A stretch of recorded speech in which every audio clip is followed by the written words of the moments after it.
Some people don't act strange. They act normal. They go to work, they talk to others, they live ordinary lives. And yet, psychologists say their minds work in ways that are anything but ordinary. Not louder, not faster, just unusual. If you've ever felt slightly out of place without knowing why, or wondered why everyday things seem to affect you differently, these common behaviors may quietly reveal the kind of mind you have. Let's start with something almost everyone does, but very few people actually notice. Number 1, you get mentally drained by simple environments. I'm not talking about a chaotic festival. I mean a busy cafe, a grocery store on a Saturday, an office where multiple conversations are happening at once. For many, it's just background noise. For you, it feels like static. Nothing dramatic, just too much. Psychologists link this to heightened sensory processing. Think of it this way. Your brain doesn't have an aggressive spam filter. It lets more information in. It absorbs the flicker of the fluorescent lights, the hum of the air conditioner, the subtext in the conversation 3 tables away. This isn't a flaw, it's a feature, common in people who are deeply observant, analytical, or creative. Their minds are built to take in the raw data of the world. And it's why, for you, silence doesn't feel empty. It doesn't bore you. It resets you. And that sensitivity often shows up in another unexpected way. Number 2, you think best when you're alone. This isn't because you dislike people. In fact, you can love being with them. But your best, most groundbreaking ideas don't arrive in a brainstorming session. They emerge in the quiet, in the solitude of a long walk, a late night, or an early morning. Psychologists call this a reflection of internal cognitive richness. Your mind is a busy place, filled with interconnected thoughts and possibilities. The noise of the outside world just interferes with the signal.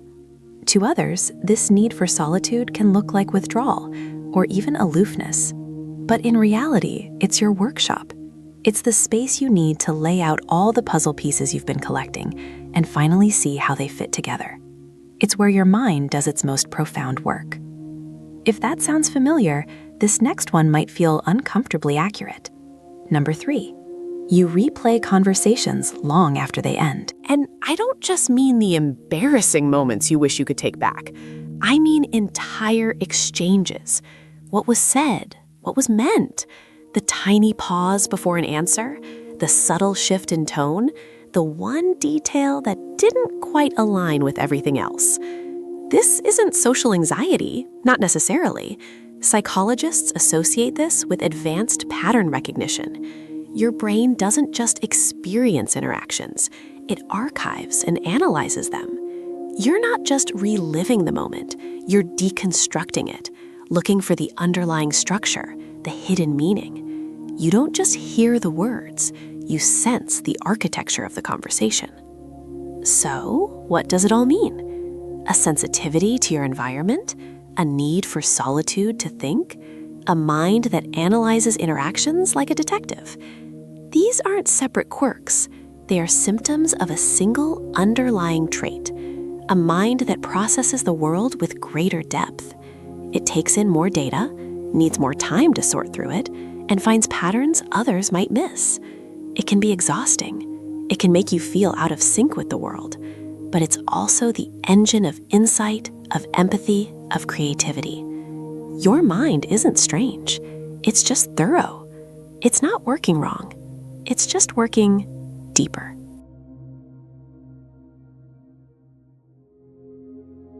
Here's something that often confuses people around you. You're asked a question, a simple one, maybe, and instead of the instant reply they expect, there's silence, a beat, a pause. And in that space, they might assume you're unsure, that you don't know the answer. But that's not it at all, is it? Inside your mind, it's anything but quiet. You're scanning. You're running a diagnostic on the entire interaction. You're weighing the context of the room, the tone in their voice, the true intention hiding behind the words. Psychologists have a term for this: deliberate cognitive filtering. It means your brain isn't wired for the quickest answer. It's wired for the most accurate one. You're filtering out the noise to find the signal. In a world that constantly rewards the fastest reaction, the first hand in the air, this careful calibration often goes completely unnoticed. It's not hesitation, it's precision. If that feeling of pausing to process resonates with you, then you might recognize this next part, because it's subtle, but it shapes everything. It's the feeling of being slightly out of sync with the world's rhythm.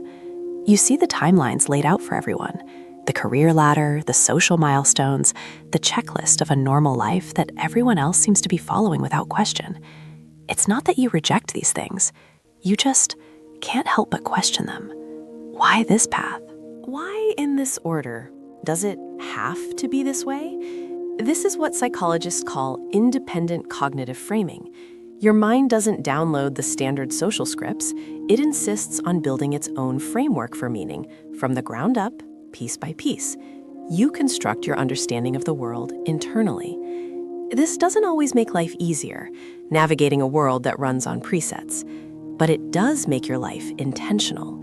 Every step is one you've considered. And that independence, that need to build your own meaning, often comes with another distinct mental motion.